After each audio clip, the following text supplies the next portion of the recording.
अस्सलाम वालेकुम नाजरीन, प्रोग्राम ग्राउंड जीरो के साथ मैं हूं शिफा यूसुफजई।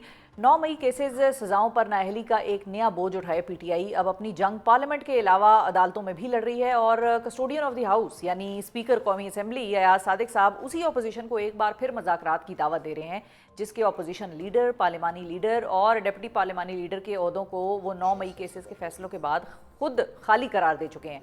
पीटीआई को आज एक आर्जी अदालती रिलीफ पेशावर हाई कोर्ट से उस वक्त मिला कि जब अदालत ने 9 मई केसेस में सजाओं के बाद नाअहल करार पाने वाले अपोजिशन लीडर कौमी असम्बली उमर अयूब और senate opposition leader Shibli Faraz की जगह पर नए अपोजिशन लीडर्स की तकर्री का अमल अगली समात तक रोक दिया और इस इशू पर इलेक्शन कमीशन को मजीद कोई कार्रवाई से रोकते हुए नोटिस जारी कर दिया। और दूसरी जानिब आज पीटीआई ने इमरान खान से जेल में मुलाकात ना होने और 9 मई केसेस में सजाओं के खिलाफ पार्लियामेंट में एक एहतजाज किया और असद कैसर के खिताब के जवाब में स्पीकर कौमी असम्बली सरदार अयाज सादिक ने पार्लियामेंट को तमाम इशूज़ के हल का असल जिरगा करार देते हुए अपोजिशन को मुज़ाकरात की दावत दे दी है। अब स्पीकर के बकौल वो मुज़ाकरात के लिए हुकूमत और अपोजिशन के दरमियान पुल का किरदार अदा करेंगे, ब्रिज का किरदार अदा करने के लिए तैयार हैं और कौमी असम्बली और सेनेट से बढ़कर कोई ग्रैंड जिरगा नहीं हो सकता क्योंकि उन्हें किसी और जिरगे की कुछ समझ नहीं आती, ये बात भी उनकी कही हुई है। अच्छा, अब स्पीकर साहब चाहे पार्लियामेंट को ही ग्रैंड जिरगा करार देते रहें मगर अपोजिशन बज़ाहिर इस जिरगे का हिस्सा बनने को तैयार नहीं है और असद कैसर ने बतौर एहतजाज कल यानी 13 अगस्त को पार्लियामेंट के बाहर अपनी असम्बली लगाने का ऐलान कर दिया भाई। और उन्होंने कहा कि हम अपनी असम्बली लगाएंगे। हुकूमत और अपोजिशन की इसी लड़ाई के शोर शराबे में हुकूमती इत्तेहादी जमात के जो सरबराह हैं बिलावल भुट्टो जरदारी साहब, उन्होंने वफाकी हुकूमत से नया एनएफसी अवार्ड जारी करने का मुतालबा कर दिया है और साथ ही ये मौक़िफ़ अपनाया है कि नए एनएफसी अवार्ड का इजरा जो है वो ना वफाकी हुकूमत और ना एफबीआर जो है वो कर सकी और ये उनकी नाकामी है और टैक्सेस के कम इकट्ठा होने पर सूबों की जिम्मेदारी नहीं है, सूबों को जिम्मेदार नहीं ठहराया जा सकता। इसके साथ साथ आज की एक और अहम पेशरफ्त कबायली अजला में जिरगा मुज़ाकरात की नाकामी है, जिसके बाद अब खैबर और बाजौड़ अजला में ग्रैंड ऑपरेशन का फैसला कर लिया गया है, जबकि सूबाई हुकूमत और वज़राए आला पहले ही ऐसे किसी ऑपरेशन की भरपूर मुखालफत का ऐलान कर चुके हैं। लेकिन ग़ालिबन कहने को ये कहा जा सकता है कि सूबाई हुकूमत भी इस सारे सिलसिले पर ऑन बोर्ड ही दिखाई दे रही है। आज की जितनी भी डेवलपमेंट्स इस हवाले से सामने आई हैं, सो इन तीनों अहम तरीन डेवलपमेंट्स पर हम आज प्रोग्राम में अपना फोकस रखेंगे और पहले सेगमेंट में ये जानने की कोशिश करेंगे कि हुकूमत और अब इस माहौल में अपोजिशन के साथ मुज़ाकरात को क्यों जो है वो एक अहम ऑप्शन तस्वुर किया जा रहा है हुकूमत की जानिब से और कबायली अजला में ऑपरेशन का रिस्क हुकूमत कैसे लेने जा रही है। इस हवाले से गुफ्तगू करने के लिए हमारे साथ मौजूद है नून लीग के सीनियर रहनुमा, कौमी असम्बली में चीफ विप और वफाकी वज़ीर बराए पार्लिमानी उमूर डॉक्टर तारिक फजल चौधरी साहब। अस्सलाम वालेकुम डॉक्टर साहब। जी वालेकुम सलाम। बहुत शुक्रिया डॉक्टर साहब, आपने वक्त निकाला। सबसे पहले तो ये बताइए कि इश्यूज़ बहुत सारे चल रहे हैं, बड़ी सीरियस नौयत के चल रहे हैं। सो सबसे पहले आपके ही घर से, पार्लियामान से आगाज़ करते हैं जहाँ पर आप लोग होते हैं और बड़ा काम कर रहे होते हैं। वहाँ पर एक आज सिचुएशन डेवलप हुई और वो बड़ी इंटरेस्टिंग सिचुएशन थी कि पहले उनके जो सेनेट के लीडर ऑफ द मतलब अपोजिशन और फिर नेशनल असेंबली में लीडर ऑफ द अपोजिशन, पहले उनकी नाअहलियाँ होती हैं, फिर स्पीकर साहब को जो है पेशावर हाई कोर्ट रोक देती है, इलेक्शन कमीशन को टेक्निकली पेशावर हाई कोर्ट रोक देती है कि भाई इस पर कोई कार्रवाई मजीद नहीं होगी। फिर उसके बाद स्पीकर साहब जो हैं उनको नाअहल करार देने की नोटिफिकेशंस निकाल देते हैं। उसके बाद फिर वो जब एहतजाज करते हैं तो स्पीकर साहब कहते हैं नहीं नहीं आप आके हमारे साथ बैठ के बात करें। तो ये मतलब उन्होंने एक तरफ तड़ी लगाई कि हम अपनी असेंबली कल बाहर लगाएंगे, तो स्पीकर साहब ने कहा नहीं नहीं आप आ जाएं अच्छे बच्चों की तरह इस ग्रैंड जरगे में पार्टिसिपेट करें। ये क्या समझ नहीं आई कुछ कि क्या हो रहा है, क्या चल रहा है? देखिए बड़ा वाज़ेह है, दो सिस्टम साथ साथ चल रहे हैं, एक अदालती निज़ाम, दूसरा पार्लिमानी निज़ाम। सज़ाएँ उन्हें हुई हैं अदालती निज़ाम से, उसी फैसले की रोशनी में इलेक्शन कमीशन ने उन्हें डी नोटिफाई किया है। उसी अदालती निज़ाम जो पेशावर हाई कोर्ट है उसने एक ऑर्डर जारी किया है रिस्ट्रेन का, वो रिस्ट्रेन उधर मामला रुक गया है। ये है अदालती निज़ाम। पार्लिमानी निज़ाम में उन्हें मुज़ाकरात की दावत देना ये आज की बात नहीं है, ना गवर्नमेंट कभी इस तरह की तड़ियों में आती है कि जनाब हम बाहर अपनी अदालत लगा लेंगे। 100 दफ़ा लगाएं, बहुत खुला लान है, पार्किंग बहुत खुली है वहाँ पे। कोई इससे पहले भी कई वहाँ पे असेंबलियाँ लगती रही हैं, लगाते रहे, अपोजिशन हम भी लगाते रहे हैं, आप लोग भी लगाए। हाँ, हाँ, बिल्कुल, ये कोई तड़ी में कोई गवर्नमेंट नहीं आती, ना उस वक्त वो गवर्नमेंट आई थी हमारी तड़ी में, ना ये गवर्नमेंट आएगी उनकी तड़ी में। ये जो मुज़ाकरात है ना, ये गवर्नमेंट की ख्वाहिश है, प्राइम मिनिस्टर शहबाज शरीफ साहब की ख्वाहिश है। बजट के इजलास में मैं बहुत प्रोग्रामों में ये बात कह चुका हूँ कि उन्होंने किसी के ज़रिए पैगाम नहीं भेजा, खुद जाके लीडर ऑफ अपोजिशन की सीट पे जाके बनफ़्स नफीस साहब से हाथ मिलाया और उन्हें कहा कि जनाब मुज़ाकरात करें, बैठें, ये वक्त की ज़रूरत है, हमें बैठना चाहिए। ये एक सोच है और ये एक सियासी सोच है कि मुज़ाकरात जो है ना सियासत का दूसरा नाम होते हैं। आपको याद है मैं तवातर से जब मुज़ाकरात का कोई सिरे से नाम ही नहीं था, अब तब भी आपके प्रोग्रामों में कहता होता कि एक दिन हमें बैठना पड़ेगा और वो वाहिद हल है। आज भी मैं आपको यही कह रहा हूँ, बैठना पड़ेगा, बातचीत करनी पड़ेगी। अब देखें आपने, मुझे तो लगता है बातचीत तब दो बड़े अहम लीडरान के दरमियान होगी और किसी के बस की बात मुझे नहीं लग रही। एक लीडर आपका है और एक लीडर उनका है। मुझे अब ये दो कहानी में मेन लीडर्स लग रहे हैं, मुझे मेन कैरेक्टर्स। बायसियत वफाकी वज़ीर के अल्हम्दुलिल्लाह अगर किसी मीटिंग में जाना पड़ता है तो सबसे पहले मुझे जो मेरे स्टाफ के लोग हैं, मेरी मिनिस्ट्री के सीनियर अफसरान हैं, पहले वो ब्रीफ करते हैं। ठीक है, सर उधर की ये तैयारी है, हमारी ये तैयारी है, ये रेलेवेंट डॉक्यूमेंट है, ये टॉकिंग पॉइंट्स हैं, एजेंडा है, सारी बात होती है ना। सिंपल सी मैंने आपको बात बताई है, वहाँ से तो शुरू हो, कम अज़ कम बैठे तो सही, कोई मिनिमम कॉमन एजेंडा वो तो तय करें। और सबसे बड़ी बात ये है कि दो बड़े बैठे ज़रूर बैठे, तीन बड़े बैठे ज़रूर बैठे, चार बड़े बैठे ज़रूर बैठे। मैं तो हमेशा से कह रहा हूँ नहीं है, सिर्फ सर दो ही हैं, एक साढ़े थे, एक होना दे भाई, बेशक होना नहीं, वो बीच में शुरलियाँ छोड़ते रहते हैं ना कि जनाब इनके पास कितना इख्तियार है। तो मैंने कहा से थी, मैंने कहा बात ये है, लोगों की तरफ से आई मैंने कहा थी, जिनके पास इख्तियार है वो भी पाकिस्तान के लिए बैठेंगे। मैं जो चौथे बड़े की बात बता रहा हूँ वो ऑनरेबल चीफ जस्टिस हैं, उनके पास चले जाएंगे कि अदालती निज़ाम के लिए हमारा क्या ताउन आपको चाहिए, कितने लोगों को वहाँ से रिलीफ देने के लिए आप बताएं। मतलब भाई पाकिस्तान की बात है ना, किसी की जात की बात तो नहीं है। मैं टेक्निकली उस चैमगोई के बारे में बात कर रही हूँ। चैमगोइयाँ क्या है, मतलब मुख्तलिफ खबरें, ज़ाहिर है इस्लामाबाद में नाजरीन बहुत खबरें होती हैं और हर खबर को आपने फिल्टर करके देखना होता है कि आपको कौन सी खबर में थोड़ी बहुत सदाकत लग रही है। सो मैंने वो जो डॉट कनेक्टिंग की थी वो इस तरह से की थी कि राना सना साहब को आपको याद होगा कि उन्होंने एक बात की थी कि मियाँ नवाज शरीफ साहब अडयाला जा सकते हैं, मतलब जा सकते हैं, कौन रोक सकता है, उनकी मर्जी आए तो वो अडयाला जाके अंदर कैदी से भी मिल सकते हैं, कोई भी कैदी हो, मैंने नाम थोड़ी किसी का लिया। तो इस किस्म की एक बात आई, वो चली, फिर उसके बाद सुने सर, फिर उसके बाद कुछ ब्यूरोक्रेसी भी आजकल आप लोगों की बड़ी फेवरेट है। तो फिर उसके बाद मैंने कुछ ब्यूरोक्रेट से ये बात सुनी कि उन्होंने कहा कि इस किस्म की कोई चीज़ हुई है कि गए कोई भी नहीं है, अभी कोई मुलाकात नहीं हुई, लेकिन एक तरह से पैगाम रसानी किसी तौर पर हुई है कि भाई अगर वो आए इधर मिलने और अगर वो आपको एक तरह से ये ऑफर करें कि भाई हम जमहूरियत के लिए, रूल ऑफ लॉ वगैरह के लिए, तो उन्होंने तो उन्होंने आगे से नॉर्ड और उस पर एक एप्रिसिएशन दिखाई है अंदर वाले कैदियों ने भी। तो ये बड़े दो की हल्की फुल्की सी दाएं बाएं कोई बातचीत उड़ी है एक दूसरे की तरफ। बस ये बातचीत उड़ी है। अच्छा जी, ये सिर्फ उड़ी है, ये मुझे बिल्कुल ठीक है, आखिर में आपने बिल्कुल ठीक है कि ये सिर्फ उड़ी खबर है। और जो आपने कहा ना इस्लामाबाद में खबरें बड़ी होती हैं, खबरों से ज़्यादा इस्लामाबाद में अफवाहें बहुत होती हैं। अच्छा हाँ, ये सिर्फ एक अफवाह है, इसका हकीकत से कोई ताल्लुक नहीं है। ना मियां नवाज शरीफ साहब का कभी भी प्रोग्राम बना या इस पे पार्टी में बहस हुई हो, मशवरा हुआ हो। अभी हमारी जो है वो सीनियर हमारी कमांड की मीटिंग हुई है, this topic was never discussed. किसी ने बात ही नहीं की, ना कोई जा रहा है ना उधर से कोई नॉड हुई है। लेकिन मैं पॉलिटिकल पार्टियों की और उनकी सीनियर क़यादत की बैठने की बात बार बार इसलिए कर रहा हूँ कि कम अज़ कम हमें पाकिस्तान के जो कोर इशूज़ हैं, जो सिर्फ पाकिस्तान के इशूज़ हैं, उनके ऊपर तो इकट्ठा होने की ज़रूरत है। मिसाल के तौर पे टेररिज्म है, इस पर इकट्ठा होने की ज़रूरत है ना। अब इसमें जनाब आपको केपी की गवर्नमेंट कुछ और कहती हुई नज़र आ रही है, हम कुछ और कह रहे हैं। हम कह रहे हैं भाई वहाँ पे कोई नया ऑपरेशन नहीं है, आपने अपने प्रोग्राम में भी थोड़ा तस्करा किया। जहाँ दहशतगर्द कार्रवाई करते हैं वहाँ उनके खिलाफ कार्रवाई होती है, सिंपल सी बात है। आप कहें नया ऑपरेशन है, कोई नहीं। खुदा न खास्ता पाकिस्तान के किसी और इलाके सूबे में अगर दहशतगर्द कार्रवाई करेंगे वहाँ उनके खिलाफ कार्रवाई होगी। तो लिहाजा नया ऐसा कोई ऑपरेशन नहीं है। लेकिन जो आपको सूबाई हुकूमत की तरफ से केपी की मैं ये कहूँगा कि ऐसी खबरें कि जिससे सलामती, जिससे अमन व अमा की सूरत हाल, जिससे फोर्सेस और कबाइल के दरमियान नफरत पैदा करना, ये इंतहाई काबिल मज़म्मत है। ये वो बातें हैं कि जिन पे आप तय कर लेंगे जी ये हमने नहीं करना, ये पाकिस्तान के लिए हमने करना है, उसके बाद नहीं तो अच्छा मुज़ाकरात करें, बाकी करते रहें। एक और चीज़ यहाँ पर फिर काबिले गौर है, वो ये है कि जब स्पीकर साहब ये कहते हैं कि पार्लियामेंट जो है वो ग्रैंड जिरगा है, तो फिर ये जो भी सूबे में कोई अमन अमान की सूरत हाल है और दो सूबों में इस वक्त पाकिस्तान की ये मौजूद है सिचुएशन ऐसी सिक्योरिटी की, तो फिर इसी ग्रैंड जिरगे में वो सिचुएशन भी डिस्कस कर लें कि भाई किस सूबे में क्या ऑपरेशन दरकार है, होना क्यों चाहिए, गवर्नमेंट का क्या पर्पज़ है, और दूसरी साइड अगर उसको अपोज कर रही है तो वो क्यों अपोज करे। तो उसी ग्रैंड जिरगे में आप लोग डिस्कस कर रहे हैं। रोजाना की बुनियाद के ऊपर बातें होती हैं, लेकिन तहरीक इंसाफ के ना दो इशूज़ हैं। पार्लियामेंट के अंदर की बात बता अभी रहा इस वक्त तो हूँ। नायल हो रहे हैं ना। वैसे तो एक इशू कई तो ये issue आप हैं। लोगों ने उनको नया मत्थे लगा दिया उनके। नहीं, अभी मैं बताता हूँ आपको। नायल क्यों हो रहे हैं वो तीसरा इशू है। अच्छा, जी, वो तीसरा इशू है।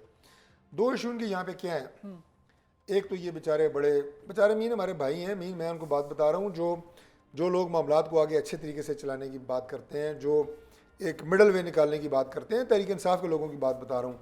बेचारा मैंने इसलिए कहा कि वो तमाम तर पॉजिटिविटी के साथ किसी नतीजे पे पहुँचते हैं, ऊपर से जनाब इमरान खान साहब एक आरा कहें तलवार कहें चला देते हैं कि खबरदार किसी ने कोई मसलियत की बात की, बस जंग है तो लड़ाई है तो पार्लियामेंट को नहीं नहीं तो चलने मसलियत देना। वाले आ रहे हैं ना, फलां। मसलियत वाले आ अगली रहे हैं, बात आप लोगों के सुनो। साथ वो बैठेंगे अब अब ऐसा अगली ही बात है। सुनो। दूसरा इशू ये है कि अगर इनमें कोई सेन वॉइस आती है, तहरीक इंसाफ का कोई बंदा अगर लेके आता है, इनके जो सोशल मीडिया के एक्टिविस्ट हैं वो उसकी वो मटी प्लीद करते हैं कि उस बेचारे की जरूरत नहीं होती कि दोबारा वो कोई रिकन्सिलिएशन की बात करे। वो तो उनके ये दो लीडरान को भी नुकते बड़ा सवाल करते हैं। उन्हीं सोशल की बात मीडिया बता वाले रहा हूँ तो ना, उनके मैं तहरीक लीडरान को इंसाफ भी के बड़ा- लोगों की बात बता रहा हूँ कि उन्हीं की जो है ना मटी प्लीद करते हैं, उनके अपने लोग। चौथी बात सुने कि वो नायल हो रहे हैं और फलां हो रहे हैं, वो तो खैर 9 मई के वाक़यात हैं, अदालतें उनको सज़ाएँ दे रही हैं। मैंने आपको बताया है कि वो अलग एक जुडिशल सिस्टम है, उसमें से ज़ाहिर हम भी गुजरे हैं, उस चक्की से सारे गुजरते हैं ना। पाकिस्तान में कोई ऐसा तहरीक इंसाफ के ख़िलाफ़ काम नहीं हो रहा जो इससे पहले किसी ने भुगता ना हो। Let me say that. अच्छा, कोई नया काम नहीं हो रहा, ठीक है जी।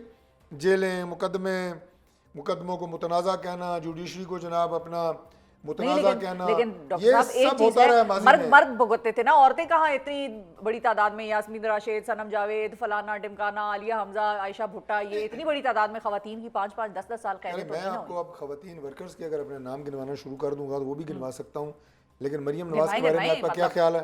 मरियम नवाज के बारे में क्या ख्याल है? वो उसका तो क्या लीडर तो कसूर है था? ना। नहीं, मैं वैसे लीडर कह रही हूँ, खातून है उनका ना, तो मानते हैं, उनका हाँ। क्या कसूर था? वैसे तो बेनजीर उन्हें साहिबा बार भी बार हैं। पकड़ा गया, बेनजीर साहिबा भी बेनजीर है, तो साहिबा ये भी। रहा है। मैंने कहा कोई ऐसा काम दोबारा दोहरा देता हूँ तहरीक इंसाफ के खिलाफ नहीं हो रहा जो माजी में ना हुआ हो किसी भी सियासी जमात के खिलाफ। मैं कुछ अप्रिशिएट नहीं कर रहा। जब बैठने की हम बात करते हैं ना, अगेन रोकना है भाई इसको। क्यों ऐसा होता है जनाब कि एक जमात जब गवर्नमेंट में होती है तो दूसरी अंदर होती है, वो गवर्नमेंट में होती है दूसरी अंदर होती है, वाई? इसको देखने की ज़रूरत है। सियासत सियासी मैदान में करें, इदारों के ख़िलाफ़ ना करें, स्टेट के ख़िलाफ़ ना करें। अब तीसरा नुकता जो मैं आपको बार बार वो कह रहा था, वो तहरीक इंसाफ का ये है, इन्हें ये नहीं पता कि ये गलत कहाँ हुए हैं, ये कौन ट्रैक सा से कहाँ उतरे हैं। अच्छा। रेलगाड़ी सीधी जा रही होती है ना ट्रैक पे, वो डब्बे उतर जाते हैं नीचे, या इंजन उतर जाता है। इनका तो इंजन उतरा है ना जो सबसे आगे था, जो आजकल अडियाला में क्याम पजीर है, अच्छा। वो उतरा है। पीछे पूरी ट्रेन की बोगियाँ उतर गई हैं। वो क्या था कि भाई आप सियासत में लड़ें, हमसे लड़ें ना, हम सियासी जमात हैं, गवर्नमेंट है, अपोजिशन करें, दब के करें। तो जिससे आप लड़ते थे वो भी उसी से लड़ रहे हैं। आपने लड़ना शुरू कर दिया इदारों से, रियासत से, और उसमें आपने तमाम हदूद पार कर दी हैं। जिस तरीके के साथ देखें रियासत के इदारों के ख़िलाफ़ एक, मैं कहता हूँ कि लिमिटलेस इन्होंने प्रोपेगेंडा किया, इल्ज़ाम लगाए, और पता है उसका नुकसान किसको होता है? पाकिस्तान को, रियासत को। और ये जब आप मलाइन करते हैं लेकिन एक रियासत चीज उन्होंने को, कर दी, वो टैग तो उतर रियासत गया की अपनी उनसे। रेट होती है। 5 अगस्त को उन्होंने एक पुरअमन एहतजाज भी कर दिया 5 अगस्त को उन्होंने दाई गलत किया है। 5 अगस्त को पूरा पाकिस्तान नहीं, पूरी दुनिया के मुसलमान मकबूजा कश्मीर के मजलूम और निहत्ते मुसलमानों के साथ थे कि 5 अगस्त 2019 को उनका खुसूसी स्टेटस इंडिया ने चेंज किया था अपने कॉन्स्टिट्यूशन में। हम उनके साथ इज़हारी यकजहती कर रहे थे, पूरे मुसलमान, ख़ास तौर पे पाकिस्तान। उसे यौम इस्तिसाल कश्मीर कह रहे थे, और ये क्या कर रहे थे? हम कह रहे थे कश्मीर कश्मीर, ये कह रहे थे इमरान इमरान। अच्छा किया इन्होंने भाई, आप भी अपनी आवाज़ कश्मीर के उसमें मिलाए ना।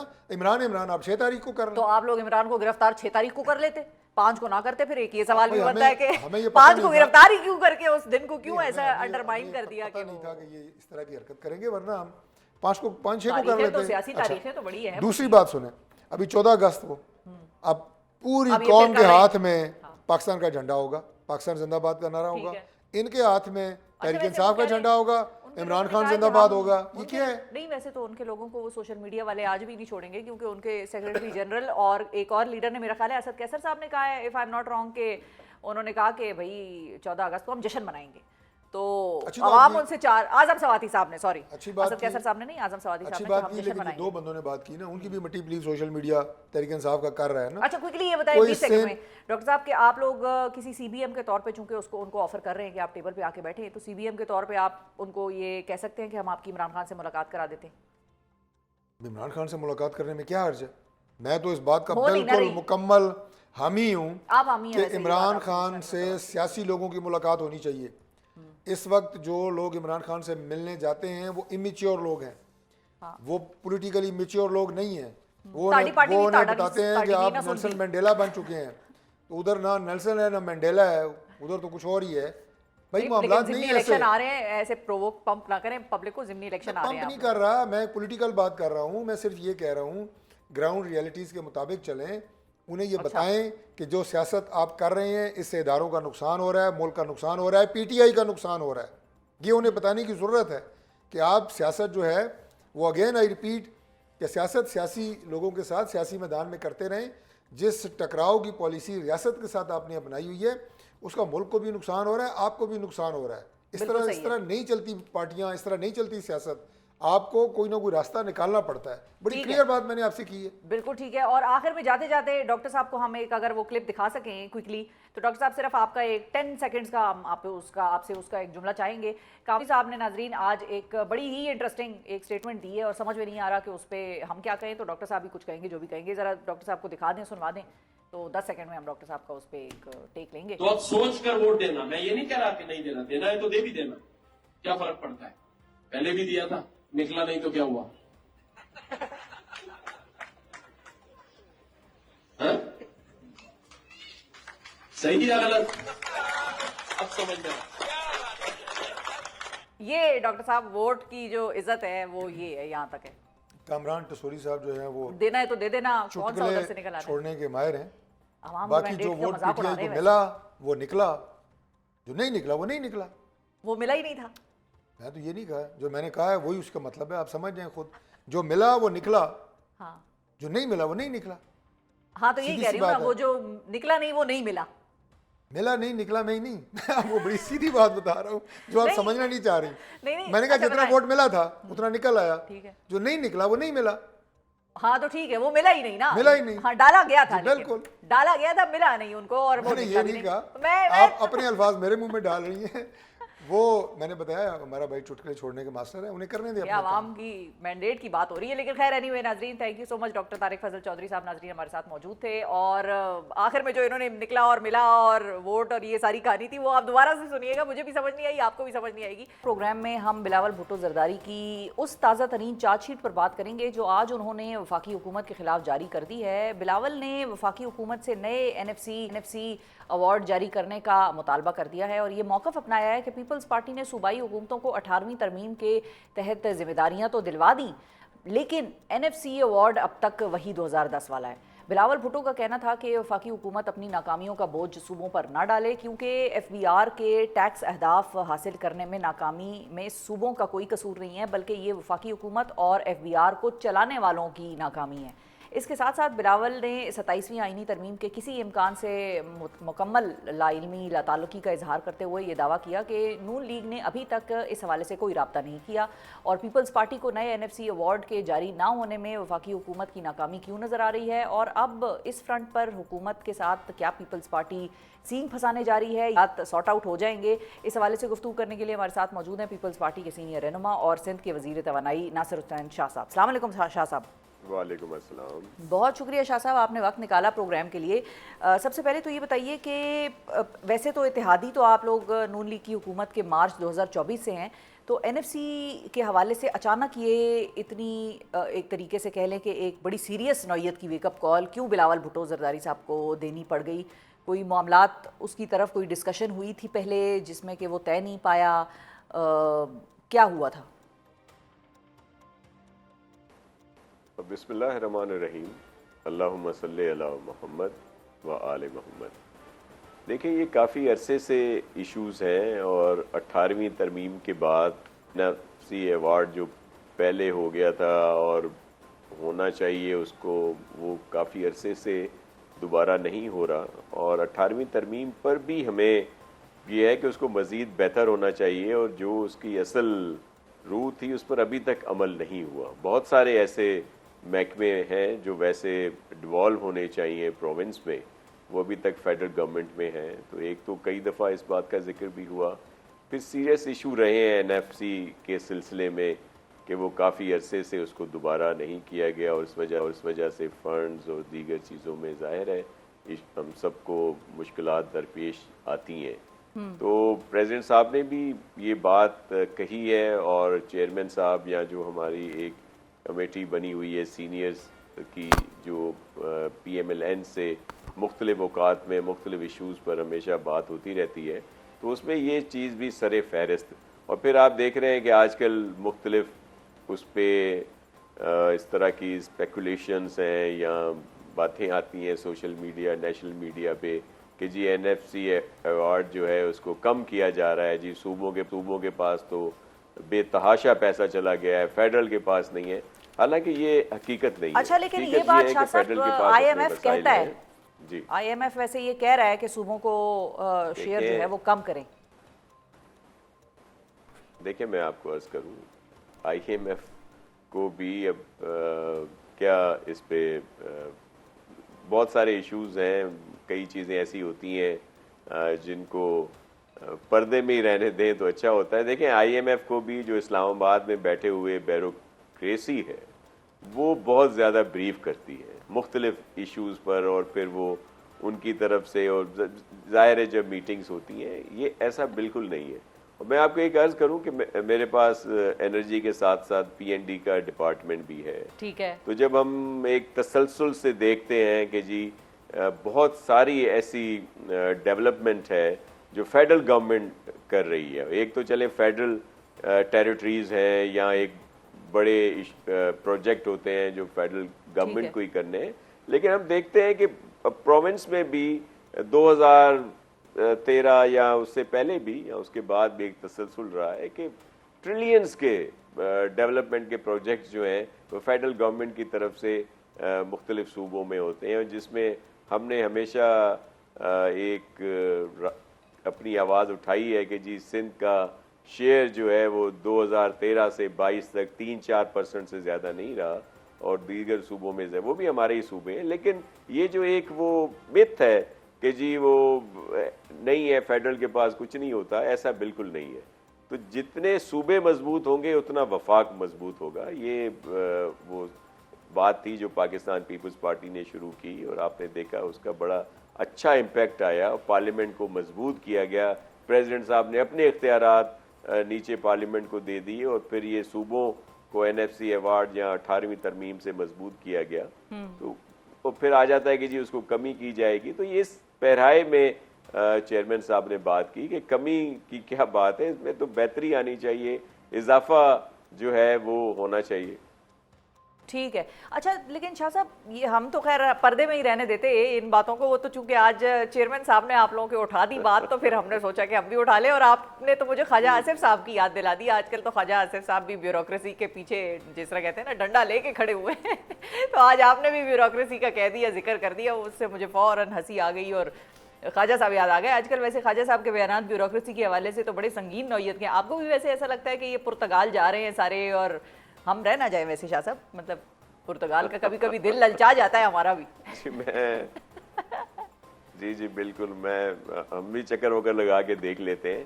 देखिए ख्वाजा आसिफ साहब सीनियर हैं और उन्होंने जाहिर कोई बात देखी होगी तो कही होगी, लेकिन मैं आपको ये जो बता रहा हूँ ना, ये मिसाल के तौर पर एक और इशू की तरफ आपका ध्यान लाता हूँ। अब ये एग्रीकल्चर इनकम टैक्स, हाँ, अब जी वो IMF ने बड़ा प्रेशर डाला, ये हुआ वो हुआ, फिर जाहिर है जो बात सामने आई वो यही आई कि ये भी उनको हमारी तरफ से, ये जो हमारे जो बड़े साहब कहते हैं ना प्रेसिडेंट आसिफ अली जरदारी साहब, कि जो बाबू इस्लामाबाद में बैठे हैं वो हकायक क्या जाने आम इलाकों के, आम लोगों के, तो ये भी उन्हीं की तरफ से एक किस्म का वो कहा गया कि जी वो एग्रीकल्चर इनकम टैक्स जो है वो तो बड़ा है, और वो आप देखें वो 15% था और 15% प्रॉपर लागू नहीं होता था, लोग बहुत कम देते थे। ज़रूरत इस बात की थी कि उसको ज़्यादा उसका दायरा बढ़ाया जाता, लोगों को सख्ती की जाती, उनको इस बात पर आमादा किया जाता कि वो इसमें हिस्सा लें। अब वो बहुत थोड़ी तादाद है जो एग्रीकल्चर इनकम टैक्स देती है, वो भी 15%, अब एकदम से 45% कर दिया गया। तो वो जो दे रहे हैं मेरे ख्याल में इस दफ़ा वो भी आगे पीछे आए बाएं शाएं करेंगे। तो ये मैंने इसलिए कहा आपको कि IMF की अपनी तरफ से बात ज़रूर होती है, लेकिन बहुत सारी चीज़ें उनको आगे पेश कर दी जाती हैं। ठीक है। अच्छा शाह साहब, वैसे तो बनती नहीं है पीपल्स पार्टी की, लेकिन आप लोगों के जो सियासी हरीफ हैं वो भी एनएफसी अवार्ड के हवाले से खैबर पख्तूनख्वा वाले जिक्र कर रहे हैं, और उनके सिर्फ फाटा मर्जर की मद में 200 अरब जो हैं वो कहते हैं कि हमें अदा होने वाले हैं, और जिस पे कि सब ने वादा भी किया था कि फाटा की जो न्यूली मर्ज्ड अजला होंगी उनके लिए सब अपने अपने हिस्से का थोड़ा थोड़ा निकाल के सब उनको देंगे, लेकिन वो भी हमें नहीं मिला। तो वो भी न्यू जो है वो एक एनएफसी अवार्ड मांग रहे हैं। क्या इस चीज़ पे कोई कन्वर्जेंस हो सकती है? आप लोग उनको भी इस चीज़ पर सपोर्ट करेंगे कि उनको भी मिलना चाहिए? जी बिल्कुल, जो ड्यू शेयर है, जो जायज़ बात है, उसमें तो ज़रूर हम सपोर्ट करेंगे। और ये एक हकीकत है कि फाटा का मर्जर हुआ केपी में, और अगर उनको अलहदा से केपी को फंड नहीं दिए जा रहे तो ये केपी के साथ ज़ाहिर है ज़्यादती है, उनको उनके लिए ज़्यादा फंड दिए जाएं। सिर्फ एक दो इशू इसलिए हैं कि दीगर सूबे, मिसाल जिसमें सिंध भी है, बलूचिस्तान भी है, और मेरे ख्याल में पंजाब भी है, वो कहते हैं कि जी जो फेडरल टेरिटरी थी या फेडरल के इलाके थे, अगर वो कहीं और जम किए जाते हैं तो जो उनका रखा हुआ बजट है वो तो फेडरल के पास था ना, तो वो वाला बजट उसमें दे ना। सूबों के ऊपर क्यों ये प्रेशर डाला जा रहा है कि जी सूबे अपने हिस्से को कम करके उनको दें? हाँ, अगर पहले वो इलाके सूबों के ही उसमें से होते थे, जिसमें सिंध का चले हिस्सा दिया जाता था, पंजाब या बलूचिस्तान का या केपी का, तो फिर तो चले ठीक है, अब देना चाहिए। लेकिन अगर वो वैसे ही उनका सारा इंतज़ाम और सारी चीज़ें, फंड्स उनको फेडरल गवर्नमेंट देती थी, तो ये फेडरल गवर्नमेंट की जिम्मेदारी है कि वो इनको दे, लेकिन उनको देने ज़रूर चाहिए। अच्छा ठीक है। और फाइनली शाह साहब ये भी बताइए कि बिलावल साहब ने एक बड़ा मायने खेज जुमला बोला, और उस जुमले को अब बहुत सारे लोग मजीद रीड करने की कोशिश कर रहे हैं। हम आपसे समझना चाहेंगे, उन्होंने कहा कि एनएफसी अवार्ड जो है उसके हवाले से जब बात कर रहे थे, उन्होंने कहा ये वफाकी हुकूमत और एफबीआर को चलाने वालों की नाकामी है। इससे क्या मुराद है? देखिए, ये एक हकीकत भी है और बल्कि इसकी मिसालें भी हैं। मिसाल के तौर पर एफबीआर की तरफ से जो भी टैक्स कलेक्शन होती थी या रिकवरी या जो भी कह लें, मैं सिंध की मिसाल आपको देता हूँ। और यहाँ पे जब हमने एसआरबी बनाई, सिंध रेवेन्यू बोर्ड बनाया, तो आपको एक वाज़े फ़र्क नज़र आएगा कि पहले जो रिकवरी थी या पहले जो फंड्स जनरेट होते थे और जो अब हमारे इदारे कर रहे हैं, प्रोविंस के जो इदारे कर रहे हैं, वो कहीं ज़्यादा है। यही मैंने आपको बात बताई ना, एक मिसाल के तौर पर। नहीं तो वो ब्यूरोक्रेसी के हवाले से बात कर रहे हैं, वो किसके हवाले से कह रहे हैं कि वफाकी हुकूमत और एफबीआर को चलाने वालों की नाकामी है? कौन? मतलब नून लीग? देखें, उन्होंने, मैं शिफा साहिबा, आप कोई बिल्कुल ही हमें नून लीग से लड़वाना चाहती हैं? नहीं, हाँ, मुझे तो याद है कि मैं और आप तो जब भी प्रोग्राम करते हैं सर, हम तो पूरी उम्मीद से होते हैं, हम तो भरपूर इस चीज पे तवक्कल होता है हमारा कि मामलात तय पा जाएंगे। और ये आज भी आपने चूंकि नहीं कहा, मैं यहाँ पर कह रही हूँ कि मामलात नून लीग और पीपल्स पार्टी के नाजरीन तय पा जाएंगे। लेकिन चूंकि उन्होंने जुमला ऐसा बोला, तो उसमें बात हो रही है कि वो किसकी बात कर रहे हैं, इनको चलाने वाले कौन? मतलब वफाकी हुकूमत और एफबीआर को चलाने वाले नाकाम हो गए। जी, वो इदारे की बात कर रहे हैं, अफसरान की बात कर रहे हैं कि अच्छा। उनकी अपनी जो एक किस्म की नाहिली कह लें, या जो प्रॉपर तरीके से काम नहीं करते, और फिर उसका खुमियाजा पूरा मुल्क भुगत रहा है। आपने देखा कि टैक्सेशन के सिलसिले में भी किस तरह की अजीब व गरीब नई शराइत लगा दी गई कि लोगों को पहले ही डरा दिया गया। मैं इसलिए तो कह रहा हूँ कि मिसाल के तौर पर ये जो एग्रीकल्चर इनकम टैक्स है या दीगर टैक्स है, वो जी ऐसी उन्होंने उसमें सजाएं लगा दी कि हमारे जितने बिजनेस कम्युनिटी है वही परेशान है। फिर वो सारी चीज़ें प्राइम मिनिस्टर साहब को सुननी पड़ती हैं, उनको भुगतना पड़ता है, उनको फिर इसमें आना पड़ता है कि जी इसमें कुछ बेहतरी लाएं। तो एक तरीक़ेकार होता है, वो अपनी मेहनत करने के अलावा बस ऐसा कोई फार्मूला दे देते हैं कि जिससे मजीद परेशानियां हो, तो इस बात का चेयरमैन साहब ने बात की है। ठीक है जी, बिल्कुल ठीक है। और नाजरीन, जाते जाते जो नासिर साहब ने बात की है उससे आपको अंदाजा हो गया होगा कि दुख है, मतलब People's Party does feel for prime minister साहब। वो चाहते नहीं है कि प्राइम मिनिस्टर साहब को कोई फिर कोसे या वो कोई उनको मुर्दे इल्जाम ठहराए। जिस तरह से नासिर साहब ने कहा कि फिर देखे ना बातें बाद में फिर प्राइम मिनिस्टर साहब को सुननी पड़ती हैं, तो जाहिर है पीपल्स पार्टी को ये चीज़ अच्छी तो नहीं लगती कि उनकी इत्तेहादी जमात के प्राइम मिनिस्टर को ये बातें सुननी पड़े। तो ये बात मैंने आपका अच्छा तर्जुमा कर दिया है ना नासिर साहब? जाते जाते ये बता दें क्विकली, सही बात की है ना मैंने? जी जी जी जी, आपने बिल्कुल सही बात की। और उसकी वजह क्या है, इस प्राइम मिनिस्टर साहब को या मौजूदा गवर्नमेंट को हम क्यों सपोर्ट कर रहे हैं?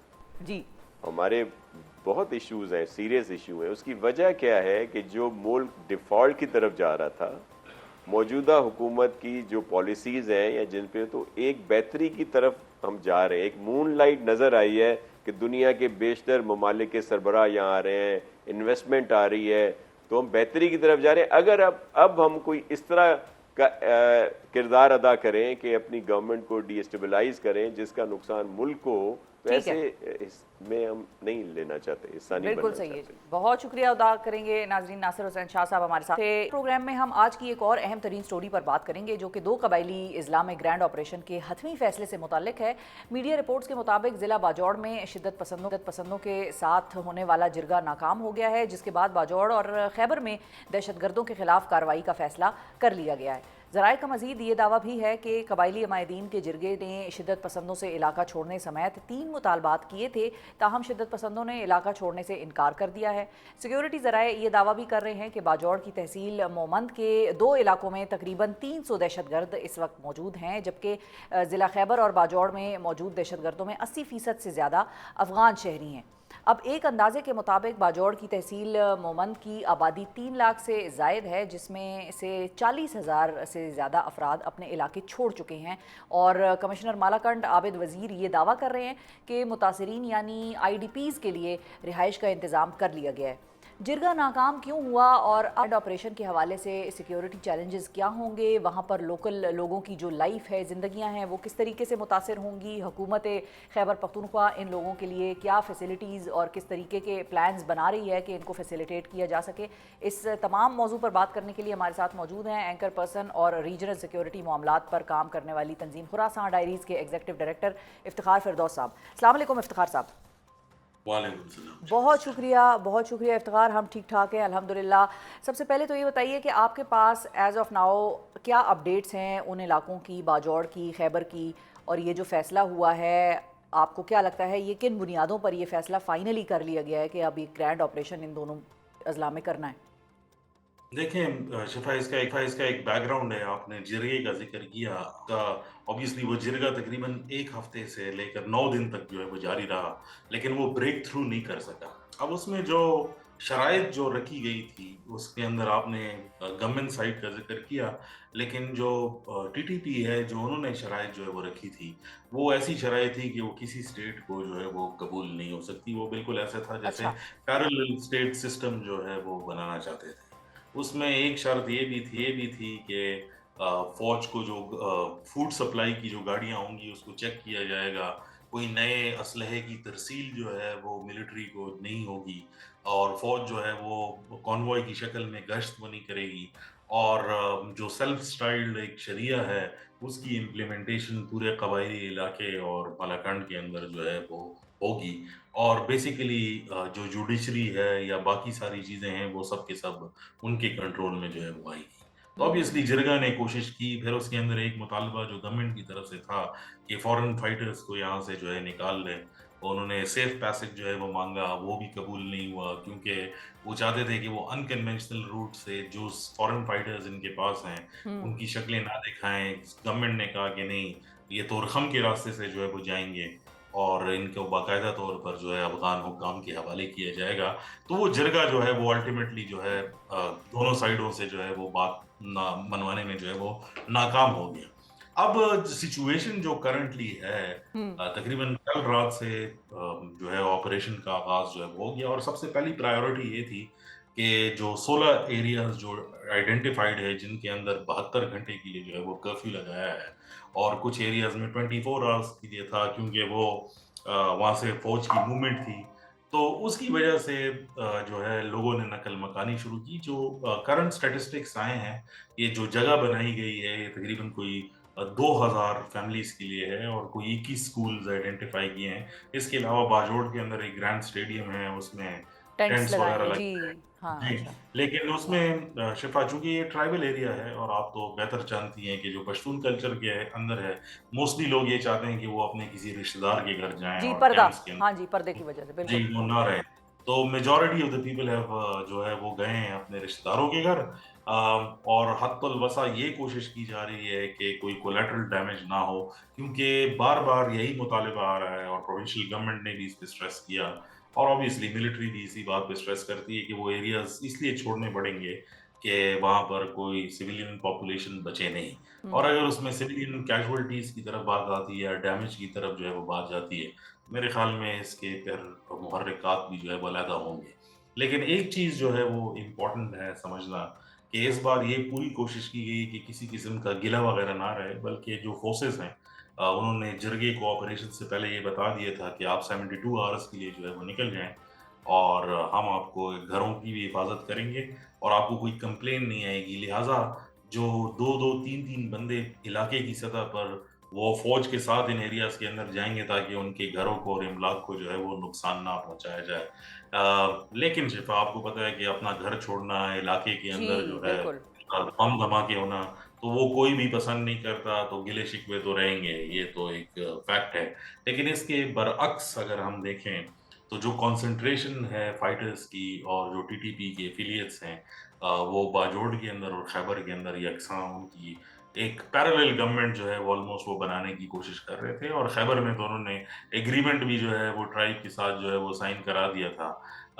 तो फिलहाल तो ये ऑपरेशन बाजोड़ की हद तक जो है वो महदूद है, लेकिन आज कैबिनेट ने दोनों को जो है वो एंडोर्स किया है और कॉम्पेंसेशंस का भी ऐलान किया है कि अगर कोई डैमेजेस जो है वो होते हैं। कैबिनेट, प्रोविंशियल आज कैबिनेट। जी, प्रोविंशियल कैबिनेट ने कॉम्पेंसेशंस और बाकी सारी चीज़ें जो है वो अप्रूव जो है वो की हैं।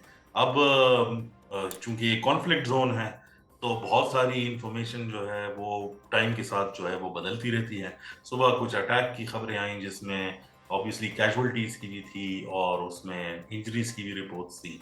उसके बाद कुछ गनशिप हेलीकॉप्टर्स की और जो मॉर्टर शेल्स हैं, उसकी फायरिंग की भी जो है वो रिपोर्ट्स जो है वो आई हैं। तो हुँ। इट्स अ डेवलपिंग सिचुएशन और चूँकि इंटरनेट बंद है और ज़राए अबलाग के जितने भी ज़रिए हैं वो सारे ब्लॉक हैं, तो ये तो वक़्त के साथ ही पता लगेगा जब थोड़ी बहुत क्लैरिटी आएगी कि वहाँ पर एक्चुअली हो रहा क्या है ऑन ग्राउंड।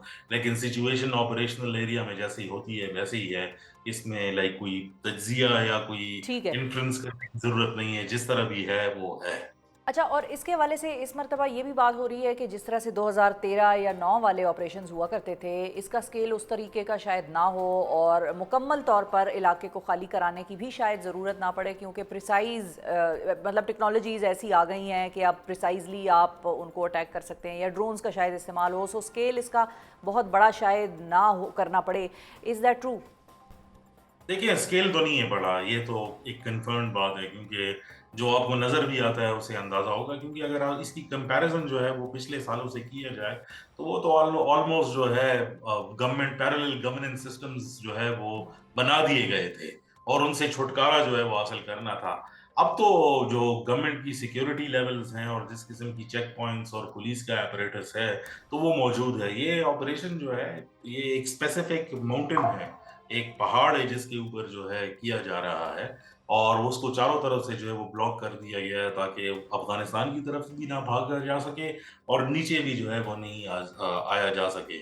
और रीजन उसका मेन यही था कि मेन रोड जो है उसके ऊपर नाकाबंदियां लगा ठीक दी है। गई थी, लोगों के आईडी कार्ड्स जो है वो चेक कर रहे थे एंड अच्छा। That is what has lead कि स्टेट अपना कंट्रोल जो है वो दोबारा बनाए। अच्छा, अब क्विकली ये भी बताइए इफ्तिखार के बाकी ऑपरेशंस जब भी होते हैं वक्ती तौर के लिए तो एक अमन अमान की सूरत हाल इम्प्रूव कर जाती है, वो पर्पस भी अचीव हो जाता है, लेकिन फिर बाद में हम ये देखते हैं कि रिसर्जेंस हो जाती है दोबारा से और मामलात दोबारा एक डिटीरियरेशन की तरफ जाने की सिमत में चल पड़ते हैं। डू यू फील कि इस मर्तबा का जो ये ऑपरेशन है ये सक्सेसफुल होगा उस हद तक कि दोबारा यहाँ पर रिसर्जेंस, या आपको लगता है कि शायद वो दोबारा आने वाले सालों में कभी उस तरफ दोबारा मामला चले जाए कि रिसर्जेंस की दोबारा हम कंप्लेन कर रहे देखिए, हो? जो पाकिस्तान की जियोग्राफिक सिचुएशन है, जो उसकी सिक्योरिटी के मसाइल हैं, वो सिर्फ पाकिस्तान के नहीं हैं। ये तो डिपेंड करता है कि ग्लोबल डिज़ाइन के अंदर अब अफ़गानिस्तान की फ्यूचर जो है गवर्नेंस सिस्टम के अंदर क्या होता है और पाकिस्तान किस किस्म के अलायंसेस जो है वो सेट करता है। इसकी तो बहुत ज़्यादा लेयर्स हैं, तो ये प्रेडिक्शन करना कि आगे नहीं होगा, ये तो इम्पॉसिबल है। हाँ, लेकिन जो इंडिकेटर्स हैं डेवलपमेंट के और जो गवर्नमेंट का सब स्ट्रक्चर है इसमें तो फेलियर नज़र आता है क्योंकि पिछले 8-9 सालों के अंदर जो फाटा रिफॉर्म्स के नीचे एक सिस्टम होना चाहिए था, वो तो हमने नहीं देखा, इसलिए उसको टॉपल करना जो है वो इतना आसान हो गया है। और लोगों की फ्रस्ट्रेशन भी इस वजह से है कि एक बार आपसे घर छुड़वाया जाए, फिर दूसरी बार छुड़वाया जाए, तो ऑब्वियसली वॉर एंग्जायटी नाम की भी कोई चीज़ होती है क्योंकि लोगों ने देखा कि घरों के साथ क्या हुआ, उनके साथ जो है वो क्या हुआ, तो वो एप्रीहेंशंस तो रहेंगी ही। अ, और ये कहना कि कम्युनिटी खुशी से जो है वो घर जो है वो छोड़ेंगे, तो नहीं। मेरे ख़्याल में ये हाँ। कहना जो है लाइक ऑलमोस्ट झूठ के बराबर होगा। लेकिन सिचुएशन टेंस है और ये बावर कराया गया है कि 72 घंटों के अंदर this area will be cleared और उसके बाद people can return home. So let's अच्छा, होप कि उसी तरह ठीक है। काफ़ी शॉर्ट टर्म ये सारा सिलसिला लग रहा है। बहुत शुक्रिया अदा करेंगे इफ्तिखार फिरदौस। नाजरीन हमारे अपडेट कर रहे थे और खैबर के जो इस वक्त ऑपरेशन के माहौल है उसके हवाले से। ये भी साथ साथ इफ्तिखार ने कंफर्म कर दिया कि 72 घंटों का कहा जा रहा है कि 72 घंटों में ये इलाके क्लियर कर दिए जाएंगे और जो नकल मकानी हुई है या इन इलाकों से जो लोग बाहर गए हैं वो वापस अपने घरों में आ सकेंगे। प्रोविंशियल हुकूमत ने, प्रोविंशियल गवर्नमेंट ने, कैबिनेट ने भी इस चीज़ को, ऑपरेशन को 72 घंटों वाले को इंडोर्स कर दिया है। अपनी सपोर्ट जो है उन फैमिलीज़ की तरफ उन्होंने बढ़ाई है और उनको फैसिलिटेट करने की कोशिश करें जिन्होंने कि नकल मकानी की। अब देखते हैं, let's hope, wish and pray कि पाकिस्तान में ये अमन अमान की सिचुएशंस बेहतर हो जाएं किसी तरीके से। हम सीरियसली इन चीज़ों को इम्प्रूव करने की कोशिश करें और इनकी तरफ अपनी सारी एफर्ट्स पुट कर दें। Let's keep this place safe, let's keep this country safe, try to keep this country safe. आज के प्रोग्राम से मुझे दीजिए इजाज़त। अपना बहुत ख्याल रखिए, हमें और पाकिस्तान को दुआओं में याद रखिए। अल्लाह हाफिज़।